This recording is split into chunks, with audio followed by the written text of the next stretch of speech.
हमारी चर्चा का विषय है डायबिटीज यानी मधुमेह। जी। हमारे पास जो स्रोत हैं वे इस विषय पर काफी गहरी जानकारी देते हैं। हमारा मिशन सिर्फ ये समझना नहीं है कि ये बीमारी क्या है, बल्कि इसके क्यों और कैसे की तह तक जाना है। बिल्कुल। इसे अक्सर एक साइलेंट बीमारी कहा जाता है, तो आज हम इसी खामोशी के पीछे के विज्ञान, इसके संकेतों और इससे निपटने के सबसे कारगर तरीकों को समझने की कोशिश करेंगे। चलिए इसे खोलना शुरू करते हैं।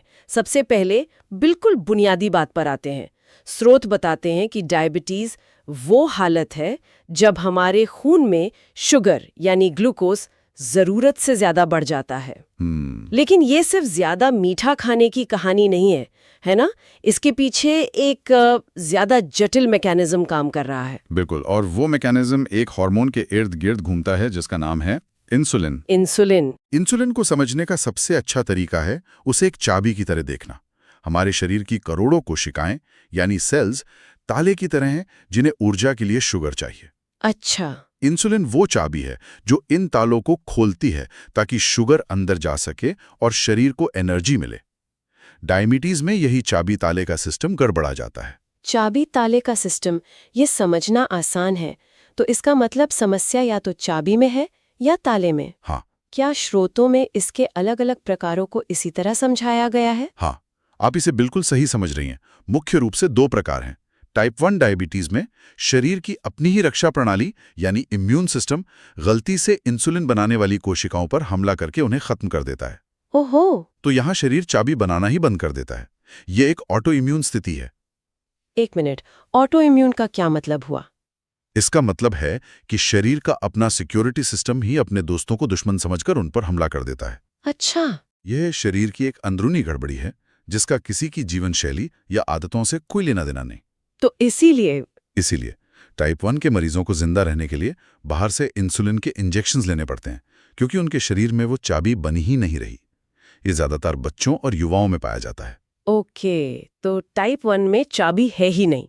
लेकिन स्रोतों में कहा गया है कि टाइप 2 डायबिटीज कहीं ज्यादा आम है, और यहीं पर मुझे ये विषय वाकई दिलचस्प लगा। जी हाँ। ये किसी टूटे हुए हिस्से के बारे में कम और हमारी जीवन शैली के बारे में ज्यादा है ना? एकदम सही। टाइप 2 में शरीर इंसुलिन तो बनाता है, यानी चाबियां तो हैं, लेकिन शरीर की कोशिकाएं उस पर ठीक से प्रतिक्रिया नहीं करती। मतलब ताले खराब हो गए हैं। ताले कह सकते हैं जंग आ गए हैं, या चाबी को पहचानने से इनकार कर रहे हैं। इसे ही इंसुलिन रेजिस्टेंस कहते हैं। Insulin resistance. इसे ऐसे समझिए कि कोई दरवाजे पे बार बार घंटी बजाए और अंदर बैठा व्यक्ति धीरे धीरे उस आवाज का आदी हो जाए और ध्यान देना बंद कर दे। इंसुलिन घंटी बजा रहा है पर कोशिकाएं दरवाजा नहीं खोल रही। और ये अनसुना करने की वजह क्या है? कोशिकाएं ऐसा क्यों करने लगती हैं? इन पेपर्स में इसके मुख्य कारण हमारी आधुनिक जीवन शैली को बताया गया है। मोटापा, खासकर पेट के आसपास की चर्बी, हाँ, शारीरिक मेहनत की कमी और लगातार मानसिक तनाव, ये सभी चीजें मिलकर कोशिकाओं को इंसुलिन के प्रति कम संवेदनशील बना देती हैं। अच्छा। शरीर इस रेजिस्टेंस को दूर करने के लिए और ज्यादा इंसुलिन बनाता है, और एक समय आता है जब इंसुलिन बनाने वाली कोशिकाएं थक कर हार मान लेती हैं। और वहीं से टाइप 2 डायबिटीज की शुरुआत होती है। स्रोतों में एक तीसरे प्रकार का भी जिक्र है, जेस्टेशनल डायबिटीज। ये क्या है? ये प्रेगनेंसी के दौरान होता है। गर्भावस्था के कुछ हार्मोन इंसुलिन के काम में रुकावट डालते हैं, जिससे कुछ महिलाओं का ब्लड शुगर बढ़ जाता है। तो ये एक तरह का स्ट्रेस टेस्ट है शरीर के लिए। बिल्कुल, इसे शरीर के लिए एक स्ट्रेस टेस्ट की तरह देखा जा सकता है। अच्छी बात यह है कि ये डिलीवरी के बाद अक्सर ठीक हो जाता है। अच्छा, ये तो अच्छी बात है। लेकिन ये एक चेतावनी होती है। ये दिखाता है कि उस महिला को भविष्य में टाइप 2 डायबिटीज होने का खतरा दूसरों से ज्यादा है। ठीक है, तो हमें पता है कि शरीर के अंदर चाबी और ताले के साथ क्या हो रहा है, लेकिन बाहर से इसका पता कैसे चलता है? शरीर क्या संकेत देता है कि अंदर कुछ गड़बड़ है? यहाँ एक बहुत दिलचस्प बात सामने आती है। जो क्लासिक लक्षण बताए जाते हैं वे असल में एक दूसरे से जुड़े हुए हैं। जैसे बार बार पेशाब आना और बहुत ज्यादा प्यास लगना। हाँ, ये मैंने पढ़ा है। लेकिन ये एक दूसरे से कैसे जुड़े हैं? जब खून में शुगर बहुत ज्यादा हो जाती है तो शरीर उसे किडनी के जरिए पेशाब में बाहर फेंकने की कोशिश करता है। ये शरीर का एक इमरजेंसी रिस्पॉन्स है। अच्छा, शुगर अपने साथ पानी भी खींचकर बाहर ले जाती है, इसीलिए बार बार और ज्यादा मात्रा में पेशाब आता है। और जब इतना पानी निकलेगा तो प्यास तो लगेगी ही। जाहिर है, दिमाग को प्यास लगने का सिग्नल मिलता है, तो ये एक चेन रिएक्शन है। और अचानक वजन कम होना। इसी तरह जब कोशिकाओं को शुगर से एनर्जी नहीं मिलती तो शरीर ऊर्जा के लिए फैट और मसल्स को तोड़ने लगता है, जिससे अचानक वजन कम होने लगता है और थकान महसूस होती है। ये तो कमाल की जानकारी है। ये सिर्फ लक्षणों की लिस्ट नहीं, बल्कि शरीर की एक कहानी है कि वो कैसे हालात से जूझ रहा है। बिल्कुल।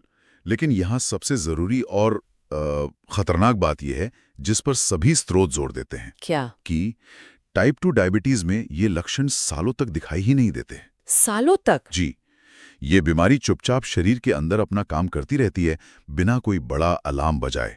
इसीलिए इसे साइलेंट किलर भी कहा जाता है। बाप रे। जब तक लक्षण साफ नजर आने लगते हैं, तब तक अक्सर शरीर के अंदरूनी अंगों को कुछ नुकसान पहुंच चुका होता है। तो अगर ये बीमारी इतनी खामोश है, तो फिर इस छुपे हुए दुश्मन को पकड़ा कैसे जाए? इसकी जांच कैसे होती है? हम सब फास्टिंग और खाना खाने के बाद वाले पीपी टेस्ट के बारे में जानते हैं। हाँ, वो तो कॉमन है। ये उस पल की तस्वीर की तरह है, एक स्नैपशॉट कि अभी आपके खून में कितनी शुगर है। हाँ। लेकिन स्रोत जिस HbA1c टेस्ट पर ज्यादा फोकस करते हैं, वो कहीं ज्यादा दिलचस्प है।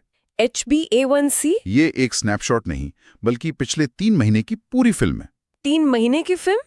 ये कैसे काम करता है? ये टेस्ट मापता है कि पिछले 2-3 महीनों में आपके हीमोग्लोबिन यानी रेड ब्लड सेल्स के साथ कितनी शुगर चिपकी हुई है। अच्छा। जितनी ज्यादा शुगर खून में घूमेगी, उतनी ज्यादा हीमोग्लोबिन से चिपकेगी।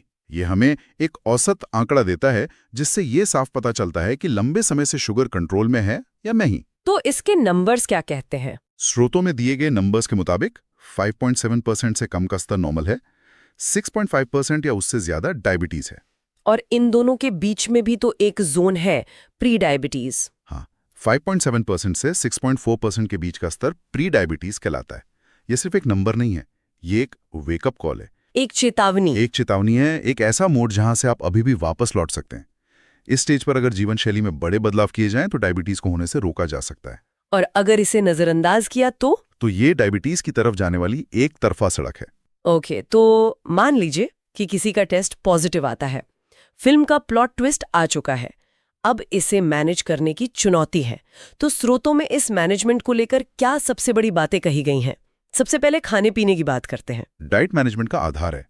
सलाह दी जाती है कि खाने में ऐसी चीजें शामिल करें जो धीरे धीरे ऊर्जा दें, जैसे हरी सब्जियां, सलाद, दालें। ओट्स, दलिया? हाँ, चना, ओट्स। इन्हें कॉम्प्लेक्स कार्बोहाइड्रेट्स कहते हैं। ये शरीर में धीरे धीरे पचते हैं, जिससे ब्लड शुगर में अचानक उछाल नहीं आता। इन्हें आप स्लो रिलीज फ्यूल कह सकते हैं। Slow release fuel? अच्छा है। और परहेज किन चीजों से करने को कहा गया है? परहेज उन चीजों से है जो रॉकेट फ्यूल की तरह काम करती हैं। रॉकेट फ्यूल मतलब चीनी, मिठाई, कोल्ड ड्रिंक, मैदा, सफेद चावल। ये सिंपल कार्बोहाइड्रेट्स हैं जो खून में जाते ही शुगर का स्तर तेजी से बढ़ा देते हैं, जिससे शरीर का सिस्टम हिल जाता है। लेकिन यहाँ एक व्यावहारिक सवाल उठता है। स्रोत में सफेद चावल और मैदे से परहेज करने को कहा गया है, जो भारत में करोड़ों लोगों के खाने का मुख्य हिस्सा है। बिल्कुल। तो क्या इसका मतलब है कि उन्हें अपनी डाइट पूरी तरह बदल देनी चाहिए? ये तो बहुत मुश्किल होगा। ये एक बहुत जरूरी सवाल है, और इसका जवाब पूरी तरह बदलने में नहीं, बल्कि समझदारी से बदलने में है। अच्छा। इसका मतलब ये नहीं है कि आप चावल या रोटी खाना बिल्कुल छोड़ दें। इसका मतलब है पोर्शन कंट्रोल। कितनी मात्रा में खा रहे हैं? हाँ, ये बहुत जरूरी है। साथ ही अपनी प्लेट को संतुलित करना। अगर आप चावल ले रहे हैं तो उसके साथ 2 गुनी मात्रा में सब्जी और दाल भी लें। फाइबर और प्रोटीन कार्बोहाइड्रेट के पाचन को धीमा कर देते हैं। सफेद चावल की जगह ब्राउन राइस या मिलेट्स यानी मोटे अनाज को अपनाना एक और अच्छा विकल्प है। तो ये संतुलन बनाने की कला है, सब कुछ छोड़ने की नहीं। बिल्कुल। ये सुनकर थोड़ी राहत मिली। खाने के अलावा जीवन शैली में और क्या बदलाव सुझाए गए हैं? दूसरा सबसे शक्तिशाली हथियार है एक्सरसाइज। रोज कम से कम 30 मिनट की तेज चाल, योग या कोई भी शारीरिक गतिविधि। और इससे क्या होता है? एक्सरसाइज सीधे तौर पर इंसुलिन रेजिस्टेंस को कम करती है। ये उन बंद दरवाजों पर तेल डालने जैसा है, जिससे वे इंसुलिन की घंटी पर बेहतर प्रतिक्रिया देने लगते हैं। वाह। इसके अलावा वजन नियंत्रित रखना, तनाव कम करना, क्योंकि स्ट्रेस हार्मोन भी शुगर बढ़ाते हैं, और डॉक्टर की सलाह से समय पर दवा लेना भी उतना ही जरूरी है। और इन सब को मैनेज करना इतना जरूरी क्यों है? मान लीजिए कोई इन बातों पर ध्यान नहीं देता और उसका ब्लड शुगर लगातार बढ़ा रहता है, तो लंबे समय में इसके क्या परिणाम हो सकते हैं? ये समझना बहुत जरूरी है कि डायबिटीज का असली खतरा उसके कॉम्प्लिकेशंस में छिपा है। कॉम्प्लिकेशंस? लंबे समय तक बढ़ा हुआ ब्लड शुगर खून की नलियों के लिए जहर जैसा है। इसे ऐसे सोचिए जैसे पाइपलाइन में रेत या जंग लग गया हो। ओहो! ये शरीर की हर पाइपलाइन को, चाहे वो बड़ी हो या छोटी, नुकसान पहुंचाता है। हर पाइपलाइन को? मतलब दिल को खून पहुंचाने वाली बड़ी धमनियों से लेकर आंखों के पर्दे और किडनी के फिल्टर की बारीक नसों तक सब पर असर पड़ता है। बाप रे! इसी वजह से डायबिटीज के मरीजों में दिल के दौरे का खतरा बढ़ जाता है। किडनी खराब होने का ही एक मुख्य कारण है। ये आंखों की रोशनी छीन सकता है, जिसे डायबिटिक रेटिनोपैथी कहते हैं। और वो पैरों में जो घाव हो जाते हैं? हाँ, ये नसों को नुकसान पहुंचाकर पैरों में सुन्नपन या जलन पैदा कर सकता है। और अगर पैरों में कोई घाव हो जाए तो वो आसानी से नहीं भरता, जिसे डायबिटिक फुट कहते हैं। तो ये सब रातों रात नहीं होता होगा? नहीं, ये कॉम्प्लिकेशंस रातों रात नहीं होते। ये सालों तक शुगर को नजरअंदाज करने का नतीजा होते हैं। तो ये अपने हेल्थ में एक लॉन्ग टर्म इन्वेस्टमेंट जैसा है। आज की मेहनत आपको भविष्य की बड़ी परेशानियों से बचाती है। ये वाकई सोचने वाली बात है। तो अब हम सबसे बड़े सवाल पर आते हैं, जो शायद हर किसी के मन में होता है। क्या डायबिटीज पूरी तरह से ठीक हो सकती है? क्या इसका कोई इलाज है? स्रोत इसका एक बहुत ही संतुलित और ईमानदार जवाब देते हैं। टाइप 1 डायबिटीज, जैसा हमने समझा, एक ऑटो इम्यून स्थिति है। शरीर इंसुलिन नहीं बना सकता, इसलिए ये ठीक नहीं हो सकती। लेकिन मैनेज हो सकती है। हाँ, इसे आधुनिक इंसुलिन और टेक्नोलॉजी की मदद से बहुत अच्छी तरह मैनेज किया जा सकता है और एक पूरी तरह से सामान्य जिंदगी जी जा सकती है। और टाइप 2 के बारे में क्या, जिसके बारे में इतनी बातें हो रही हैं? टाइप 2 डायबिटीज के मामले में एक उम्मीद की किरण है, खासकर अगर इसका पता जल्दी चल जाए। अच्छा। स्रोतों में रिवर्सल या रेमिशन शब्द का इस्तेमाल होता है। इसका मतलब है कि आक्रामक जीवन शैली में बदलाव करके, मतलब डाइट, एक्सरसाइज, वजन कम करना। हाँ, इन सब से ब्लड शुगर को बिना दवा के सामान्य स्तर पर लाया जा सकता है और उसे बनाए रखा जा सकता है। तो ये एक तरह से ठीक होना ही हुआ। ये कोई जादुई इलाज नहीं है। ये इस बात का सबूत है कि शरीर में खुद को ठीक करने की अद्भुत क्षमता है, अगर उसे सही माहौल दिया जाए। लेकिन इसके लिए अनुशासन बहुत चाहिए होगा। जबरदस्त अनुशासन और प्रतिबद्धता की जरूरत होती है। ये जीवन शैली में एक स्थायी बदलाव है, कोई शॉर्टकट नहीं। तो इस पूरी गहरी पड़ताल का सार ये है कि डायबिटीज सिर्फ शुगर की बीमारी नहीं है, ये इंसुलिन के काम करने के तरीके की गड़बड़ी है। सही।